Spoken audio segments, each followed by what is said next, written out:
Ey mümin Müslüman dost, ey cavan dost. İnsanlar ödünü yitiripdir bu zamanda. İnsan Hudaýyny ýadyndan çykarandan soňra ödünü ýadyndan çykarýar. İnsan hoşlugy günahın içinden tapjak bolupdy. Hudaýyň garanky bolan ýerinden hoşluk tapjak bolupdy. Hudaýyň garanky den ýerinden ýakçylyk tapjak bolupdy. Oham näme diýär? Günah ýerden güljek bolýar, gaýgysy köpelýär, narahaty köpelýär, çaýsy awlyk bolýar, nahara awlyk bolýar, erheliň arasy degýär, enata ogulgyň arasy degýär. Oham maksadyna yetmedi da inni öwrilmeli Allahyň ýoluna. Inni näme diýär? Ah! Bu günahny äpberip, başga bir günah edip, ýene ýüregini jaýlaşdyrjak bolup, öňkü narahatynyň ýerini tutsun diýip, haram zat bilen ýene özüni dewa etjek bolýar.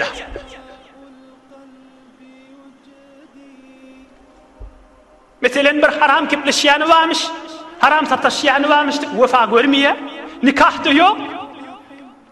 Dälip barýar, bu kulli biwefalykdy görüpdir. İýdi ýok puç, inni gelmeli Allahyň gapsyna. Ýok, inni başga biri bilen ýene araşyk, ýene sataşyk, ýene kepleşyk, öňkü narahatymy ýuwsyn diýip. Öňkü demmeter ýene derdi köpelýär. Hudaýyň ijaza bermedik ýerinden hoşluk tapjak bolmaly. Ey Müslüman dost, hiç kunci bidedu bidam nist, cüz bi halvetgah hak aram nist. Hiç kunci bidedu bidam nist, cüz bi halvetgah hak aram nist.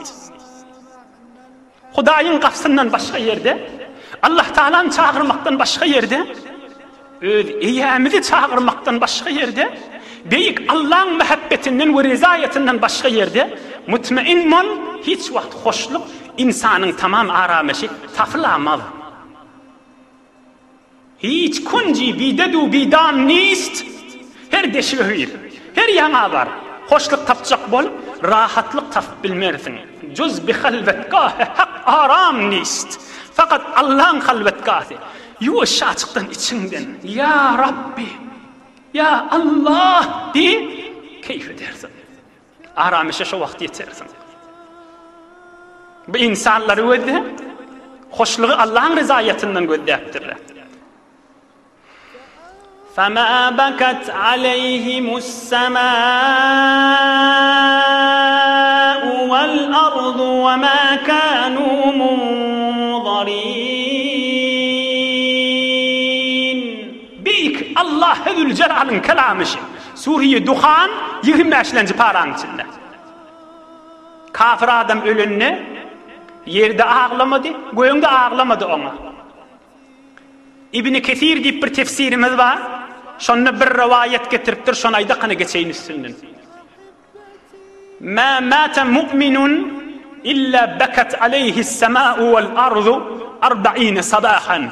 40 sabahan. 40 sabahan.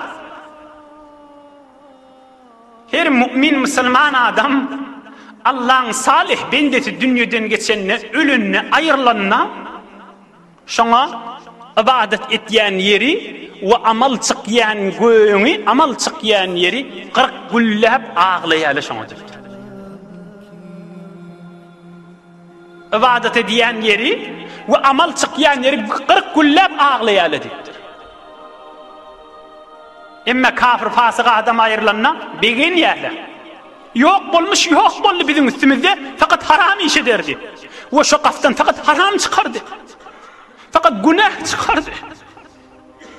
Fakat Allah Teala'nın icazı vermedik rahatları çıkardı. Allah'ın kelamının içindeki gurrunlar şular.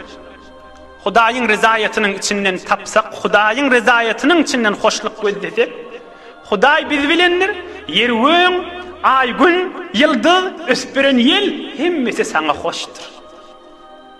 Emma Hudaý Taalaň gahary gelse, yer göň, ay gün, yıldız we Hudaýyň dostlary hemmesi gahardadyr. Ey mümin Müslüman dogan, şuurun deslap aýtýanyň özüne we soňram siz dogallara hakykat bir nasihat gurrun elbetde saklamak gerekdir.